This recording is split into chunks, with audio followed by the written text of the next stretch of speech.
This is Peter Helland on the show Citizens for Community Media, and this is kind of the second half of the show I had with Gus on the show Israel. But we are here primarily, well, first we've always been for local public access, and then we put it on YouTube, so we can kind of do that. Gus, where we left off was we were talking on Adam, and basically my position is that theology determines fundamentally everything. It was called the queen of the sciences, and if there's a shift in theology, it has that shift is significant, okay? Because everything then will move. And we started with Adam. There's one little thing we didn't bring up, and that is the scripture. We talked about God giving the punishment to Adam and the curse that came on Adam and by the sweat of his brow and the thorns and the thistles, but we didn't mention the curse that came on the woman. And God said to the woman, I will greatly multiply thy sorrow and thy conception. In sorrow thou shalt bring forth children, and thy desire shall be to thy husband, and he shall rule over thee. Okay, we were talking about, and you made a point there, which I was glad you said it, okay? Because I was talking about if we have a dysfunction in marriage, husband and wife relationship, if they stray off the biblical pattern or the pattern, marriage, for one reason people are not marrying today, because marriage kind of has a connotation that it's came from God, okay? And it's Christian.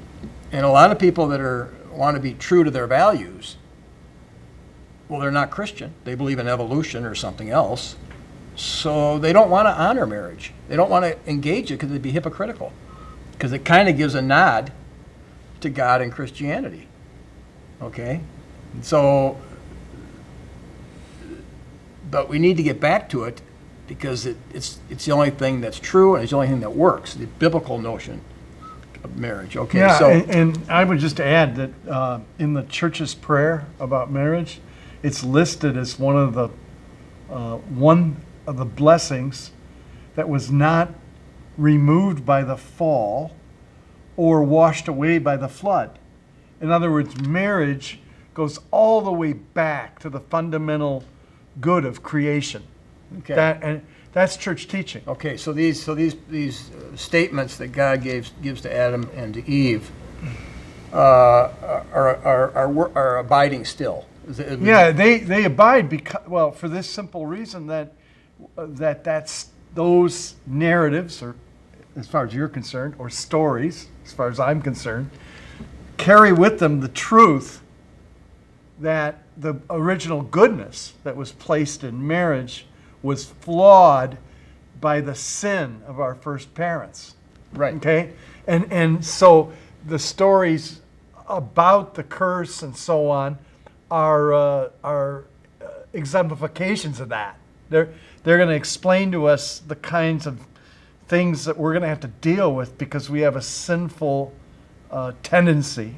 We call it in church words concupiscence, which is the tendency towards sinfulness, right? Yeah. And that concupiscence is played out in all our relationships, okay? Yeah. My father, when he gave me my Bible as a gift in 1974, he gave me, on Christmas in 1974, he hand-covered a Jerusalem Bible and gave it to me. And he wrote, "To my dear son Gus, may this, the greatest of all books, follow you through life. Be mindful of human weakness, for we are part of tempt to set the highest haven. And remember, compass transcends failure to achieve. Love, Dad." That's what he wrote. Now, but what was the point about weakness? That's concupiscence. Be mindful of concupiscence in yourself and in others. Okay. And the important thing I think about the Genesis account, regardless of differences you and I may have about it, is that there's wisdom in there about the way concupiscence operates in people's lives.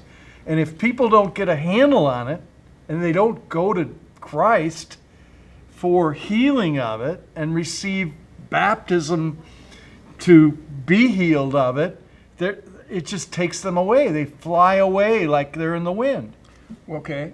So we're trying to show as Adam to Christian Zionism. So we're trying to see how theology moves into the political. And I would argue that, my dad majored in political science at Notre Dame, which he was a classmate with your dad. And I don't know what your dad majored in. My dad majored in philosophy and commerce. He was a double major. Okay. But political science, it used to be Christian politics, okay? Oh, I see. And they Okay. changed it. Oh, yeah. Political science is it's a bad game, okay? It's not based on anything in my mind. Christian politics was actually based on theology. Okay. Okay. Political science is probably just based on evolutionary principles, which the Bible would say are not true. Okay. So political science is going to be a con game as far as I'm concerned. Okay, just to be blunt. But if it, It's a little much, but I know it. We'll have to take you where you're coming from here. Well, we're living in the day of Trump, so you just say stuff. Okay. But sometimes it needs to be said. And the theology that moves into politics comes, I believe, from what God told Adam and what he told Eve. Okay? And because these are true statements, because this is a theology upon which the earth then operated. It operates now under the curse upon the woman. Thy desire shall be to thy husband, and he shall rule over thee. Okay? And properly understanding that will basically determine how your politics ought to go. Okay? And then the command to Adam and Eve both to take dominion over the earth. right. Okay? That'll determine a lot. Okay? Now, why will thy desire shall be to thy husband? That Hebrew word's only in the Old Testament 3 times, desire. The next time it's used is the next chapter. God says to Cain, sin is at your door and its desire is for you, and you will master it. In other words, he's commanded to master it. Okay? The parallel is right to the woman. Okay? The sin was there to take down Cain and destroy him. The desire of the woman. Now, there's debate on this, but half the theologians from the church fathers up take the side that appeals to me. Okay? So the curse on the woman is that before the fall, her desire toward the husband was purely as a helper. Purely as a helper. You know, what can I do for you next? Okay? That's why he created Eve, to be Adam's helper. With the curse on her, this desire now is a desire to co-opt his will, to have her will done instead of his, and manipulate and find a way to take over that relationship. And then it says, and he will rule over thee. So in other words, that relationship used to go smooth, but now it's cursed. So now everything has to be done politically, individually. The church has to work with an intensity to overcome that curse. Right. Well, you have to work to overcome the curse, but there's also grace. As I said to you last time, as I was talking to my wife and daughter about this, Okay. you know, I quoted St. Augustine. Death through Eve, life through Mary. So when we look at that passage about sin, we already know that there's a remedy to that in the life of Mary, and the fact that she says, behold, I'm the handmaid of the Lord. Be it done unto me according to your word. Right, and then So- the wife is to say that to her husband, okay? Because she's supposed to obey him as unto Christ. So now the wife now is to take on Mary, and as the church is to Christ, the wife is to her husband. So as Mary was submissive to Christ, the wife is submissive to her husband. That's what it's supposed to be, and that's how you overcome that curse. But we live in community. We're a social being, so the politics is huge because you can't achieve this normally by yourself, okay? You have to have community. But if that community isn't, if the politics of that community or that nation, you know, that village or that state, if the politics is not in agreement with the principles here, In other words, if the politics is not working with the husband to help him overcome that woman's rebellion, that innate rebellion that's now cursed into her. If you have a political system, instead of helping the husband put down that desire in her to overtake the husband, but instead, actually, it's a political system that enhances her rebellion, which is what I believe the American experiment is, and it really went crazy after Lincoln. Okay. You're going to have, like you said on the last show, children that grow up with parents that don't function the way marriage was supposed to function. If I remember, you said it right, this could cause metaphysical problems for the children. Yeah. Now, is that not true? That's true. So people have to kind of find a way to properly love. That's exactly right. They have to discover the path of mercy and love in order to work the order of God into their marriage. That's absolutely true. But people can discover it different ways. But the husband, it's a real uphill battle for the father in the home, for the Christian father in the home in this political climate that we're in, created especially, like we said, by the canons of Sherman and Grant. Okay, in other words, with Lincoln's victory, basically, in my mind, it was a Marxist victory. It was a victory for communism, which is a radical equality. Not exactly. Well, that's how I define it. All right. And then here's the problem. The battle between the South and the North was fundamentally over the interpretation of the Declaration of Independence. The South interpreted it to conclude that government is ordained of God. Okay? So the first thing they did when they seceded was actually put God in the godless Constitution. Okay? Because it wasn't even implicit. So they kept the Constitution because the issue was what? The issue was the command to Adam to take dominion over the earth created a theological issue in 1776. And the issue was, it was a battle between the theologians. One group of theologians says, yes, when Adam died, however, that command to take dominion now dispersed itself to all men. There was no particular set of men that carried on Adam's authority. Okay? That was a new thought. The old school thought was, when Adam died, there was an orderly transition of authority and a continuation of what had been, and probably it went to Seth. Okay? Or maybe he had, a joint government between chosen, but he didn't have every man equally ruling the earth, because he was the ruler when he died. And then he had a will, so to speak, and he designated those to rule, and that's where government comes from. Government comes from those whom Adam designated, and you inherit that designation. So if you're the king, this was Catholic theology. This is Bossuet. This is what they all taught. If you were the oldest son of the king, you were tutored generally by the best theologian in the country for maybe 10 years. And let me tell you what they told him. You're going to be the next king. You're the oldest son. And here's where you get your authority from. Boom. Okay? Your authority, you need to know who you are. You're going to be the king, and the king gets his authority from Genesis primarily, chapter 3. This is where you get your authority from. Okay? 1776 blew that out of the water. We destroyed that. And the way we destroyed it, we said, no, when Adam died, he didn't designate anybody. Oh, really? And then you also had the those kind of social contract theories of the Enlightenment. Well, that comes out of the idea that Adam didn't designate anybody. Right. No, I understand that. No, that's my point. Is that the Enlightenment threw a lot of extra ideation in there, vis-a-vis people like Rousseau, right? Yeah. This is where you get the anarchist out here.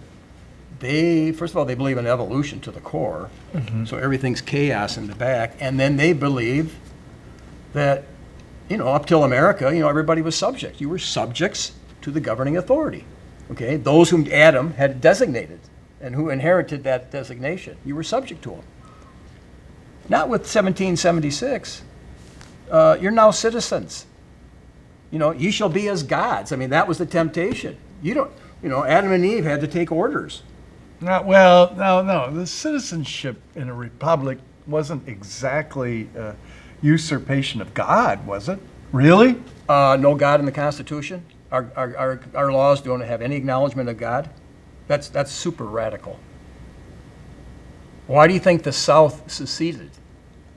Because they felt that there was a justification biblically for the master-slave relationship. They felt that relationship was not a sin. The North said it is a sin. Well, there was also the you could have a debate between people who thought it was wrong, but didn't think it should be abolished immediately. And No, if it was a sin, and they give them, if it's a sin, they have a right to abolish it now. And once John Wesley and the Methodists called it a sin, there was enough Northern Methodists in the North that just led the way. Okay. And went crazy. But that's another issue. But once they condemned that relationship, the husband-wife relationship then became condemned because the principles are the same. The slave calls the master master. The wife is to call her, 1 Peter 3 is to call Abraham master. The similarities were just overwhelming. So once the slave-master relationship was condemned, marriage almost got wiped out 10 years after the Civil War. I mean, it was under tremendous attack. Well, yeah. Well, what about our friends from from Wisconsin, the Foyerites? Weren't they after? No, they were before the Civil War, weren't they? Yeah, the Republican Party, the foundation of it. Well, there were three things, right? Free love, free currency, and free soil. That was it. Freedom. Yeah, but it was a freedom. The definition of freedom had been a Christian definition. No, they scrapped the Christian definition for a more revolutionary. But they deceive people because Christians love the word freedom. I see. And then they use that word, and then the definition of freedom was being shifted. So people weren't paying attention. Oh, I see. That's my explanation of it. Well, yeah. I mean, even down through history, in the state of Wisconsin, you had two groups of people that were kind of. You're struggling. I mean, they were vying for a definition. They were fighting over definitions. That's what there. Jefferson Davis, and it seemed like he had a Christian conversion more and more in his life. Okay. I'm not going to say he was Christian starting out so much, but he definitely more. And he argued that the whole battle that was going on, this is after the Civil War, was over definitions. I see. I mean, there's something to that. How are you going to... Well, yeah, I think, yeah. I think that's true, is that you've got to define things so that people can kind of have something to talk about. I mean, there really is a problem with just highfalutin sounding language. In the Pope's recent encyclical, he talks about that problem. He says, look, you use words like democracy, but you don't nail them down. I'm paraphrasing what he says, yeah. But I think that's really true. We have to really work at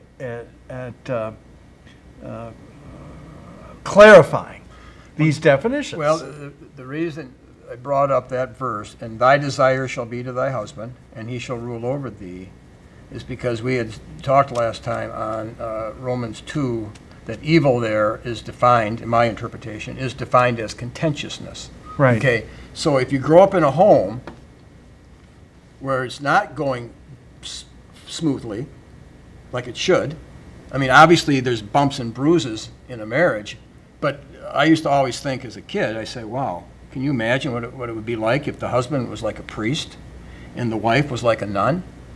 If she was the ideal nun and he was the ideal priest running a parish, there'd be no friction, would there?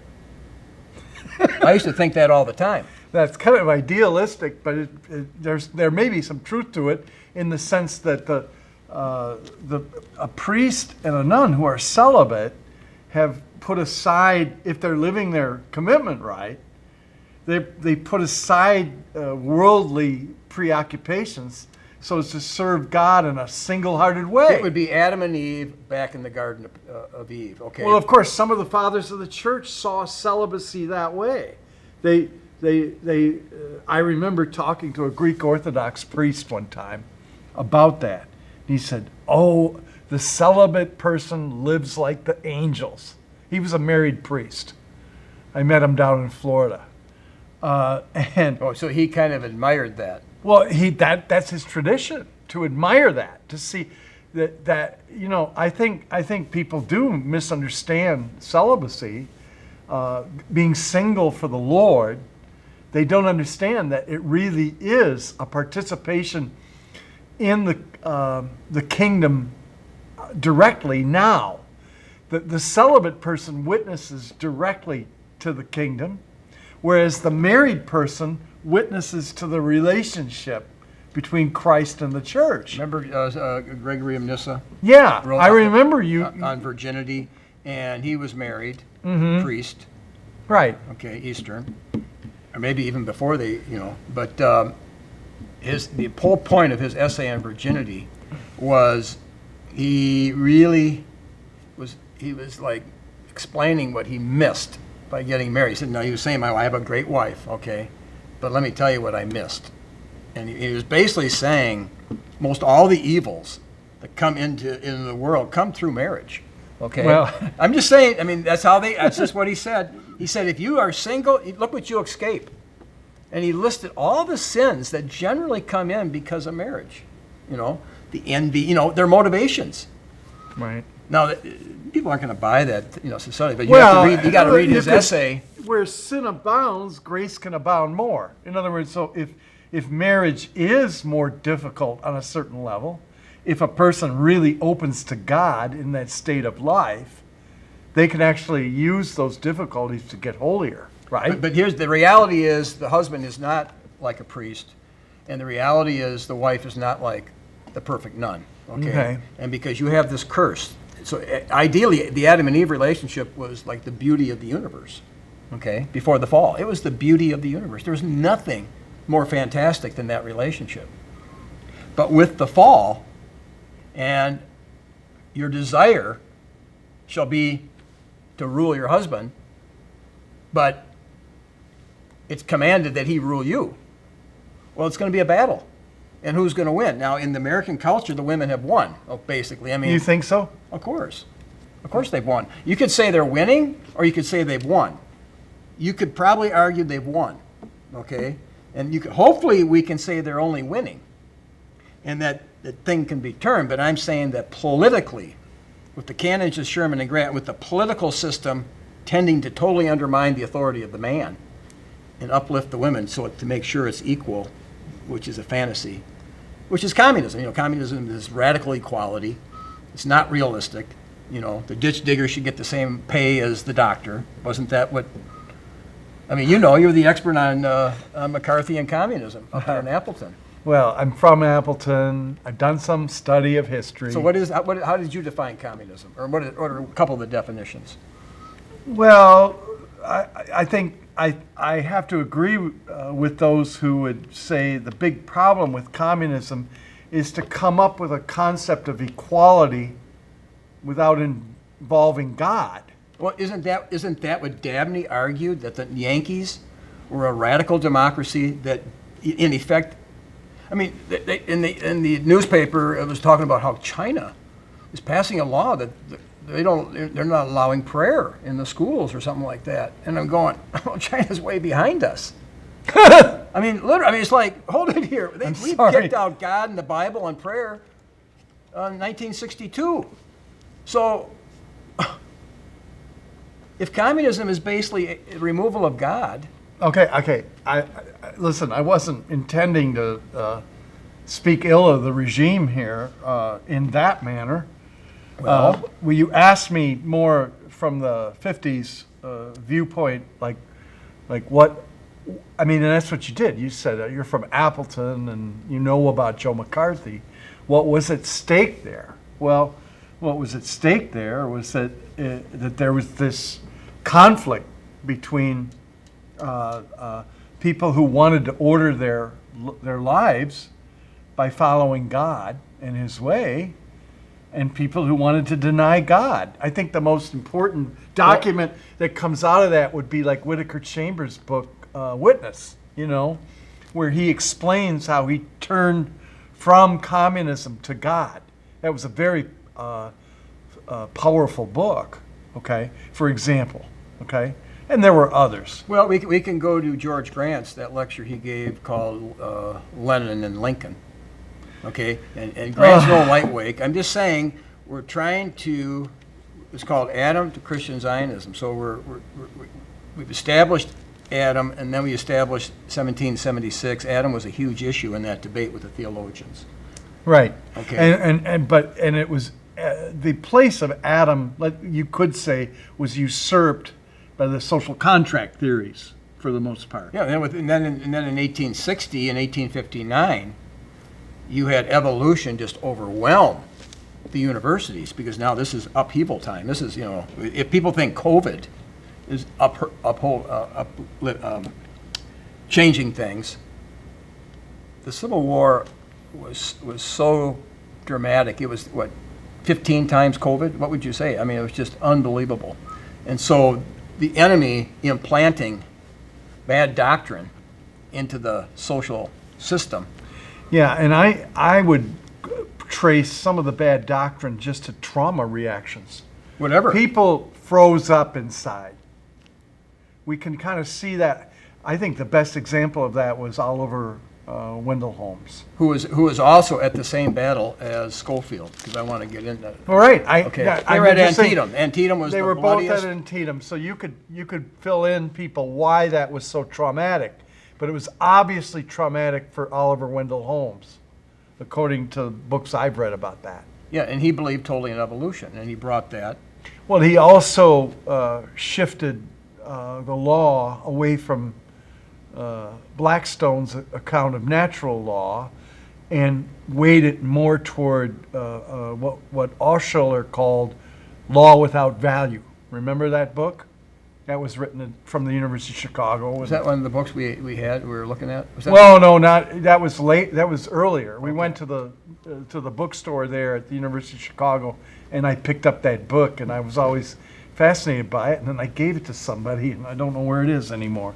But the law, Altshuler wrote that book, Law Without Values. But what really struck me about the journey of Oliver Wendell Holmes is something happened to him at the Civil War that shut him down from being able to see things. Yeah. And I think that happens to people who are exposed to war. They can shut down, and then they can't see things. It happens in other situations too, but they can't see things that people could normally see. No, and I think they create their own narrative. They go into make believe, and that happened with Schofield. Is that what happened with Schofield? Well, I'm guessing. I mean, I'm only guessing, but he was from up here in Michigan, Adrian, Michigan. Okay. And his grandfather fought in the American Revolution, and his grandfather dies at age 96. And when he dies, he moves with his sister. He had a lot of sisters. The only boy, youngest of them all, moves with his sister, age 16 in Tennessee. The war starts a year later. He fights for the South. Okay, he's from the North. He goes through tons of battles. He starts getting sick, and it's right before Antietam. And he writes in, he said, I'm actually a Northerner. And they go, what, a Northerner? Well, they needed him at Battle of Antietam, and they said, well, we'll let you go after the next battle. Okay, so he goes through Antietam, and then he gets out. Now, Antietam, I mean, it's the bloodiest battle, the bloodiest day. I was there. It's called Bloody Lane or whatever. I was at Antietam. It was unbelievable, okay? And which, by the way, I think the Civil War was punishment for not acknowledging God in the Constitution. And and a lot of, I have Supreme Court, I got presidents of colleges that agree with that. Okay. So, but Schofield then makes up stuff. I mean, he lies like crazy. Just makes up one thing. First of all, he probably had like a 6th grade education. And he's called a doctor. This is the New Schofield Reference Bible. And his lie won out. I mean, C.I. Schofield, D.D., I mean, he's like the preeminent scholar, doctor. It's all a lie. Okay. His theology's a lie. It won over this country. Okay? Most TV and radio preachers in the last 70 years preach Schofield's lies, fundamentally. It's just mind-boggling. And you can, again, you seem to be able to say you can trace at least some of this to the trauma of the Civil War. Oh, big time. Big time, okay. Big time, because the fear that came over people, the South was the Bible Belt. The North was not. I mean, the Southerners said, we're up against communists, red Republicans, I mean, atheists. That's who they thought they were fighting. Because the John Brown thing, I mean, proved to them the Northerners were crazy. You know, they knew that. I mean, if there's one thing they knew, the Yankees were insane. Well, there's a lot of truth to it. Oh, come on, Peter. Okay, well, that's getting a little far. Well, however it goes, but Schofield was from the North. He fights for the South. Who was he fighting for at Antietam? I didn't get that right. He claimed he was enlisted under Lee, but Army of Virginia. Oh, okay. I don't know who he was directly under. I mean, he probably moved around. It was a Tennessee division, but he was under Lee. Okay. I mean, So at Antietam, it would have been Lee. okay. So when you see his who's who, he's got his who's who for the Presbyterian Church and a who's who for who's who, just one lie after another. Oh, so he made up things in his resume, the way we would say it. Just totally made stuff up all the time. To the point that even people that were critics of Schofield, oh, Dr. Schofield, yeah. Didn't even check anything out. Okay, but the lie, the theological lie. Yeah, which is the most important that one. moves the political realm. Yeah, that's the most important one. Let's get to that. Yeah, so the lie that he created, and it wasn't him. I mean, I'm not saying he came up with anything himself. This came from John Nelson Darby in England, who was high nobility. He had the middle name Nelson because he was his godfather, supposedly. I mean, but his godfather was at least, at some measure, Lord Nelson, the actual Lord Nelson, who I saw that British hold him to be the most popular British person ever, Lord Nelson. Yeah, can I say something really? I was watching Roger Waters, the guy from Pink Floyd, on a video, and he wanted to take the statue down of Nelson and replace it with Julian Assange because he admired Julian. This is Roger Waters. He's an activist and a musician. He's from Britain? Yeah, he's from Britain, Yeah, and he's saying, and these guys are listening to him and laughing as he says, well, they should take that Nelson statue down and we'll put Julian up instead. I don't think that'll fly over there. Well, I don't think so either, but when you mentioned Admiral Nelson, I just thought it just dawned on me because of Roger Waters, kind of interesting character. That's John Nelson Darby was single. The guy was phenomenal. Okay, I mean, he was brilliant. Never married. I mean, what he achieved, but he invented a theology that was unheard of. Nobody had ever seen this. I mean, it was complete heresy. But he comes to America in the middle of the Civil War, and he comes about 7 times, and he starts implanting this new theology when America is as weak as they get, and the Bible Belt, where the theologians were not, they're gone, wiped them out. They're not participating in anything. So he goes to St. Louis, which was real intense hotbed of just craziness, and little by little, his ideas take hold, okay? And it went outside the main church. They'd have conferences. They'd have, summer things, but his ideas took hold. And Schofield popularized those ideas. And his address was the Lotus Club in New York City, okay? And he was invited to join the literary division by Samuel Untermyer, okay? And it's like, you'd be looking at, well, who's Schofield? This is an elite group. Schofield doesn't have anything that they would want, except they knew he was writing a book where the footnotes would say, if you bless the Jews, you'll be blessed, and if you curse the Jews, you'll be cursed, which he got from Darby. Okay, so Samuel Untermyer was the biggest criminal defense attorney in New York, and he's the one that declared war on Germany in 1933. Judaism declares war on Germany. It was, all over the newspapers around the world. International Judaism, Jewry, declares war on Germany. They're going to boycott, do everything they can because, Germany's our enemy. Well, how would you like to be a Jew living in Germany when you declare war on Germany? What do you think the Germans felt? Oh, you're Jewish. Oh, you just declared war on us, huh? I mean, this is radical stuff. And we saw what happened. Kaboom, right? But he's the one that invited Schofield to belong to, and so from there, by 1909, he had published the Schofield Reference Bible. 1909. Now,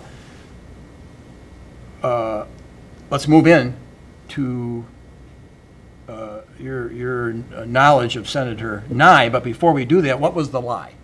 Okay, what was the core? And let me explain what. Okay, what was the core of the lie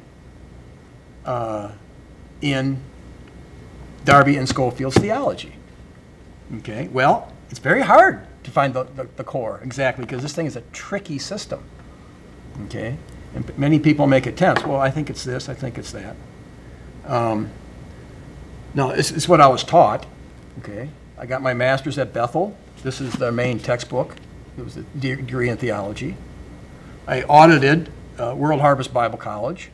I was, so when they graduated, they thought I was graduating with them. They didn't know I was just auditing. I didn't really have to do the assignments. I sat in. The textbook I had for there, and that's more Pentecostal, and this is more non-Pentecostal. The textbooks were the same. This is Thiessen. Billy Graham studied under Thiessen. Oh. Okay, actually. And the other one was bankrupt. But what is the core of that theology? Well, let me see if I can pull out a paragraph here, and we'll get to what this theology says. And this is what's been taught.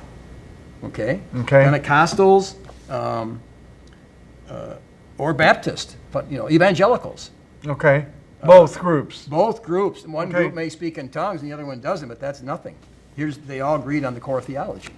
Okay, so to you've studied this. I haven't. Yeah. Okay. Okay. So let me summarize here. Now this is called time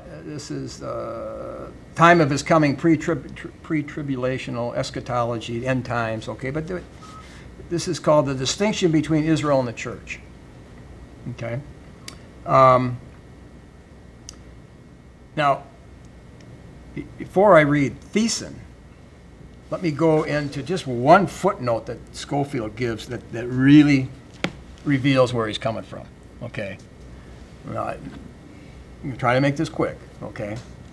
But they went to Jesus, Matthew 16, and said, Jesus goes to them and say, hey, who do people say I am, by the way? Okay. I mean, how did Jesus say it? Who do people say the Son of Man is? Jesus called the Son of Man 90 times, which is the Greek word Adam. I'm the son of Adam. Okay. Maybe that makes Adam important. And they replied, oh, some say John the Baptist, others say Elijah, still others Jeremiah or one of the prophets. What about you? He asked. Who do you say I am? Simon Peter answered and said, well, you're the Christ, the Son of the living God. And Jesus said, blessed are you, Simon of Jonah, for this was not revealed to you by man, but by my Father in heaven. Okay. And I tell you that you are Peter, and on this rock I will build my church, and the gates of Hades will not overcome it. And I will give you the keys of the kingdom of heaven. Whatever you bind on earth will be bound in heaven. Whatever you loose on earth will be loosed in heaven. Famous. For a Catholic, nothing more famous than that. Okay. Then it says, Matthew writes, then he, Jesus, warned his disciples not to tell anyone that he was the Christ. Okay, what do we gather from this? Is that they had been out preaching the kingdom of heaven. Repent for the kingdom of God is at hand. Okay. But they didn't know who Jesus was. Nobody knew who he was. I mean, I don't know. Jeremiah, one of the prophets. What do you think? Okay. Nobody, apparently, thought he was the Christ, which was everything. That's who they were supposed to be waiting for. But they couldn't imagine he was actually the Christ, which was what all of Israel's hope was, right? Hoping for the Christ to come. So Peter was the first one born of God. 1 John says whoever believes that Jesus is the Christ is born of God. So Peter, in a sense, is the first one born. So he's the firstborn. You know, Adam was the firstborn physically. You know, okay, but Peter is the first one born again because he believed he was the Christ, but not of his own. God had given him that, nothing to brag about, okay, which Peter then started bragging, and Jesus had to then put him in his place. But what did Schofield say on this? This is huge. Here's Schofield's note on the verse, "Then Jesus warned his disciples not to tell anyone that he was the Christ." Schofield writes, "The disciples had been proclaiming Jesus as the Christ." That would be about 2 or 3 years. They were that's what they were preaching. They were preaching that Jesus was the Christ. And he defines the Christ as the covenanted king of a kingdom promised to the Jews and at hand. The church, on the contrary, must be built upon testimony to him as crucified, risen from the dead, ascended, and made head over everything for the church.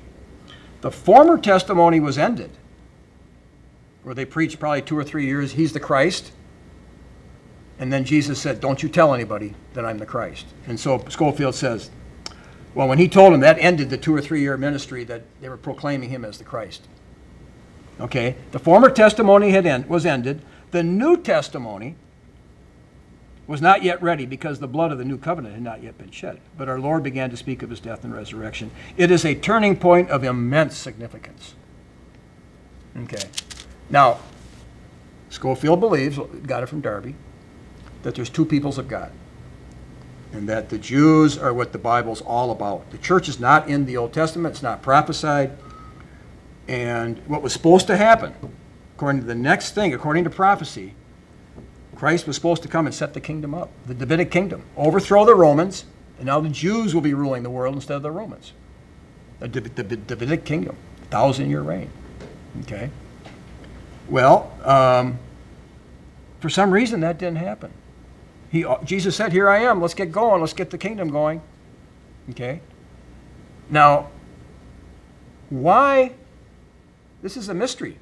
This is what they wanted, and he offers the kingdom to it, and they reject it. So he couldn't set the kingdom up because they rejected his offer. Now, where does that come in to Yankee politics? Well, it's a consent of the governed. Exactly. In other words, it made sense to Americans. Yeah, Christ came to set up his kingdom, but he doesn't have authority. Authority's with the people. And then it says he came unto his own received him not. So it makes sense when he offered him the kingdom. Can you see he how couldn't set that up? See how the political merges in the American brain, traumatized after the Civil War, never recovered, buys this idea that Jesus didn't have authority in himself. Authority's with the people, and the people rejected it. So what's going to happen is then the church is like you make lemonade out of lemons kind of thing. So I guess, what do I do now? I mean, we can't set the kingdom up. Well, they're going to kill you. Well, how about if I just make the church from my death? So the church is a whole different entity, not part of really the Bible. Okay? So what's going to happen here is, well, we got to get back to the Bible. So the church has to be raptured out, get out of the way, and then Christ will come back after 7 years of tribulation. It's the 69th week and 70th week of Daniel, they claim, and which is 2,000-year gap. But the 7 years of tribulation, that'll really, the Jews will, okay, we surrender. We'll vote in Jesus this time. We'll consent. Okay, so then he'll come back and set up the 1,000-year reign. But so let's read how Thiessen summarizes this. Okay, without going into a lengthy study of this aspect of biblical revelation, we do observe that the church and Israel are 2 distinct entities. This is evangelicalism was taught this across the board. Most radio and TV preachers, this is what anybody out of Dallas, David Jeremiah, Vern McGee, anybody that knows these names, they dominate the radio and TV. Okay, right here locally, Lester Summerall. Okay, this can be seen in several ways. In the past, God dealt primarily with Israel. Now he is dealing with the church. In the future, he will again deal with Israel. Romans 11 teaches that Israel as a nation has been cut off so that the Gentiles could be grafted in. In the future, Israel will again be grafted in. Israel is a nation. The church is a body of individuals called out from the nations. Daniel's 70 weeks deal with Israel. The church fits into the time between the 69th and the 70th week. Christ is to return to Israel to establish the kingdom. His return for the church is to take the church to be with him. And the great Old Testament covenants were made with Abraham and his seed, Israel. The church shares in the spiritual benefits. Wait. Not Christ. This is evangelical theology. The Old Testament covenants were made with Abraham and his seed, they claim, What about the nation of Israel, not with Jesus What about Christ. that passage in Galatians? This is Jewish takeover of Christianity. That's what it is. These are the Jews taking over Christianity through Schofield. That's what it is. Okay? The church shares in the spiritual benefits of these covenants, but not yet the physical. The literal physical fulfillment of these covenants is yet future and will take place in the kingdom age. These and other distinctions made between the church and Israel demonstrate that God has a different program for each. God's program on earth for the church will come to an end when we are caught up to be with him in the air. This will signal the beginning of God's renewed dealings with Israel, just as Israel's rejection in New Testament times signaled the beginning of a new people of God called the church, the body of Christ. But the issue, there was another place, the issue is that the reason Israel is our main ally, because we're tied at the hip theologically, okay? We are waiting, the evangelical, the Christian Zionists are waiting for the Messiah. He hasn't come. He was here for 3 years, but that didn't hold, okay? And there's a section here he calls interregnum, okay? We're in the interregnum. We're between two kingdoms. Christ had this kingdom here for 3 years when he was proclaimed. He was the Christ for 3 years. And now he's going to come back and be the Christ, but right now we're in between. So Jesus, where Gabriel told Mary, you'll have a son named Jesus, and he'll be given the throne of David, that has not taken place, okay? Jesus is not on the throne of David yet, okay? Okay. And we're waiting for him to come back and sit on the throne of David. That's the core. But the creed says he's seated at the right hand of the Father, and that's the They're equivalent. saying that's not the throne of David. The throne of David is in Jerusalem, a physical throne. Right now, he's at the right hand of God on the throne of the Lord, but that's not the same as the throne of David. Although in the Old Testament, those terms were used interchangeably. Okay. So what this did was, he writes this book in 1917. Okay. It captures American Protestants. You know, little by little, it starts capturing them. Okay. So the theological is now going to be determining the political. But in 1917, you also have the Russian Revolution, okay? And then you had America's entry into the war the same year. It's like a triple pincer movement. I mean, Yes. 3 things totaling up trauma. I mean, that, right? Yes. And then Historically. I mean, and then you enter the scene at one of those prongs. In other words, America was pro-German, basically. You know, in Wisconsin, they have whole cities that spoke German, and so most of the heritage. I'm 3/8 German. Okay. I'm 5/8 German. Okay, but that's Yeah. normal. That's normal. If you go back 50, 60 years ago, probably the average American was 3/8 German. Okay. Okay, so we were pro-German, but the whole thing about Christian Zionism and Zionism was that the Jews now are gaining power since Napoleon set them free in 1806. So they're really gaining power. And they were able to work with Schofield to get this Bible out, that if you bless the Jews, you know, you'll be blessed. So they were really hoping with Germany winning the war, which is what they were winning, that Germany would give them Palestine so they could return to their land, and Germany wouldn't. So then the Jews, this is Benjamin Friedman's story, then they go to the British were losing and said, hey, if you guys give us Palestine, you don't have to lose the war because we are able to get America into the war. And the British believed them. So the Jews were able to manipulate America from a pro-German position to get into World War I. And Gerald Nye, the senator from North Dakota, who's friends with your grandfather, right? Right. Okay. Gerald Nye, as a senator, was appointed to be the head of the committee to find out why we even went into the war. So in a way, the people that made the decision to go into World War I, those same people turned around and asked Gerald Nye, why did we do that again? Well, of course, no, it's a little more complex than that. Okay. From the point of view that the reason Dakotas didn't have any, North Dakota didn't have any munitions. He was not invested in any one way or another. There was no vesting of the interests of the munitions there, so he was free to investigate. That's why they chose him. That's why they chose him. He was free to investigate what the heck happened, and he came up with, they started to come up with some answers, and suddenly, like in 1936, that committee hearings just sort of ended. So the committee I don't hearings know didn't- much about why exactly they ended, but they ended abruptly, okay? And Gerald Nye took his crusade to the American people, and he was the leading political leader of the America First movement. This is where I heard about him. And of course, why did I hear about him? Because my dad told me stories about going to America First rallies and what an orator he was and all that. And so when I was in 7th grade, I took my first trip to Washington, D.C., and Gerald Nye was still living. He was bedridden. That's about when I went to D.C. Okay. I mean, with my dad for the I Supreme guess Court. these Wisconsin men took their sons to D.C. It was like a journey of passage. We met with Humphrey.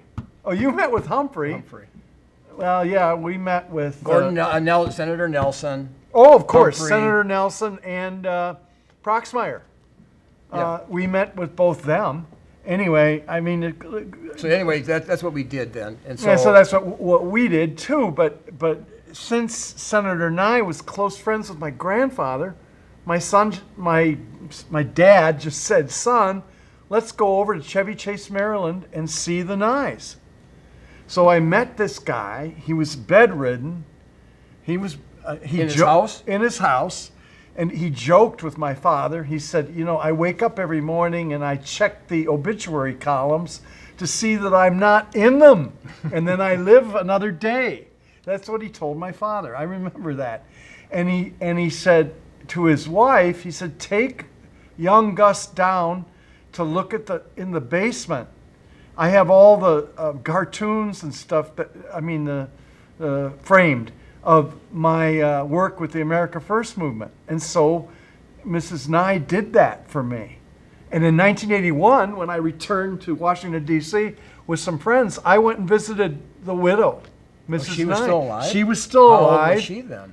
Oh, man, she wouldn't tell me her age. She was really old. She was old. And the thing was that I took my friends down and showed them those same cartoons in 1981.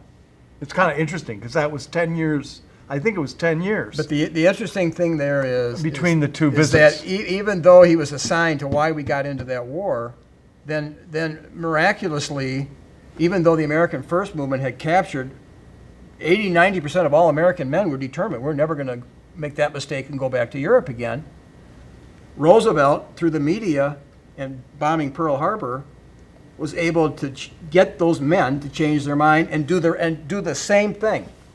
And of course, I've already shared with you in the past about my discussions with my father about World War II after I read the book Day of Deceit by Stilson. I was just in Madison, and I was talking to a fella. He said his uncle was on that plane that bombed Hiroshima, and they kept it quiet. Yeah. Well, graduate from Notre Dame. Well, okay. The thing is that when we really look at some of these stories of history, and we do it serenely, and we do it without an agenda, we learn things that contradict the conventional narrative. Right. And it seems to me that we got to be freer to contradict the conventional narrative, and that gets back to freedom of the First Amendment, which has been abused, I believe, by people on both sides of that issue. But the First Amendment really is so that we can conduct free inquiry about these matters so that we can be at peace. The whole goal of knowing the truth about history is to serve peace. And what I mean by that is that everybody, Catholic or not, has a right to be properly informed about public events. And if there were public events that happened But that were lies, that lied people into a violent situation. Right. But like here in South Bend, Amy Coney Barrett, they interviewed her and they said, she said, we don't have any power to reinforce our decisions. Okay? Well, Supreme Court doesn't. They don't have any power. They make a decision. They don't have any power to enforce it. Okay? So in other words, you can know the truth, but there's forces of power and money that can just crush it. Truth in and of itself doesn't have... Yeah, but you got to start with the truth. Of course. And then you hope that people flowing toward the truth... Look at how did truth do well in 1917 to 1989 in the Soviet Union? Well, it suffered a lot. Right. And is it suffering here in America? Well, we'd have to look at that for another time. Yes. I mean, that's a good question to end on, and I hope people ponder that question with asking the Lord to help them with wisdom to repent. Yep, we need to get to that. This is Peter Helland with Zuehlke on the show Citizens for Community Media.